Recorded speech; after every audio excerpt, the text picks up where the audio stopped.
मामले की सीआईडी जांच की मांग की गई है पामेला की तरफ से और यह भी कहा गया है कि मुझे साजिश के तहत में फंसाया गया है। ड्रग्स के साथ में गिरफ्तारी हुई थी पामेला की। आपको बता दें, मामले की सीआईडी जांच की मांग कर रही हैं और कह रही हैं कि उन्हें साजिश के तहत में फंसाया गया है, उनकी कोई गलती नहीं थी। आपको बता दें, उन्हें ड्रग्स के साथ में गिरफ्तार किया गया था, तो बड़ी गिरफ्तारी हुई थी और तमाम बड़े सवाल भी खड़े हुए थे। लेकिन पामेला की तरफ से स्पष्टीकरण दिया गया है अपने बचाव में। उन्होंने साफ कहा कि मामले की सीआईडी जांच करनी चाहिए ताकि सब कुछ दूध का दूध और पानी का पानी हो पाए कि मुझे आखिरकार किसने फंसाया, क्यों फंसाया, क्योंकि ऐसा मैंने कुछ किया नहीं और मुझे साजिश के तहत में फंसाया गया है। इसीलिए सीआईडी की जांच की मांग की जा रही है। कोर्ट में पामेला गोस्वामी ने अपने पक्ष में यह बयान दिया है स्पष्टीकरण देते हुए। ड्रग्स के साथ गिरफ्तारी हुई थी, बीजेपी की लीडर है पामेला गोस्वामी और बड़ी बात निकलकर ये सामने आ रही है कि चुनावी माहौल है और चुनावी माहौल में अगर इस तरीके से एक्शन हो रहा है तो उनके तरफ से जो बचाव की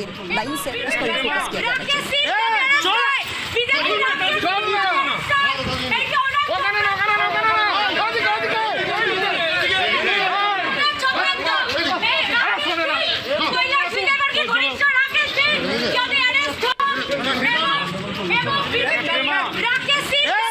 अपनी सहयोगी श्वेता का रुख करते हैं। श्वेता, चुनावी माहौल है और चुनावी माहौल में जांच एजेंसियां भी अलर्ट है और इसी कड़ी में हमने देखा कि पामेला के पास से ड्रग्स की बरामदगी हो गई।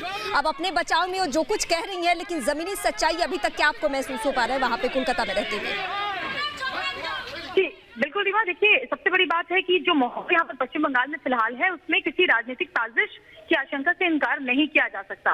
और यही वजह है कि देखिए पामेला अब कह रही हैं कि मेरे साथ साजिश हुई थी, लेकिन जिस तरह से शुक्रवार को बताया जा रहा है कि 100 ग्राम उनके पास जो मादक पदार्थ है उसकी बरामदगी हुई थी। साथ ही उनका एक जो दोस्त है प्रवीर कुमार डे, उनको भी अरेस्ट किया गया था। यूथ विंग जो पश्चिम बंगाल की बीजेपी का है उसके एक बहुत ही ये एक्टिव मेंबर्स है दोनों। तो ऐसे में अब जो बड़ी खबर आई है वो ये कि बीजेपी नेता पामेला गोस्वामी ने कहा है कि सीआईडी जांच की जाए और क्योंकि मुझे साजिश के तहत फंसाया गया है, ड्रग्स के साथ जो बरामदगी उनके पास से जो हुई थी 100 ग्राम कोकीन की, उसके बारे में उन्होंने साफ साफ कहा कि ये सब कुछ पूरी की पूरी एक राजनीतिक साजिश है जिसके तहत मुझे फंसाया गया था। ऐसे में जांच का विषय है और सबसे बड़ी बात यह है कि जैसे क्लैशेस हम हमेशा देखते हैं, पॉइंट्स है क्योंकि बहुत ही सक्रिय नेता है पामेला गोस्वामी। उनको बार बार हमने अलग अलग राजनीतिक मंचों पे देखा है, अलग अलग पब्लिक फोरम पे देखा है, तो जाहिर सी बात है कि इसकी संभावना बनती है, इसकी गुंजाइश है।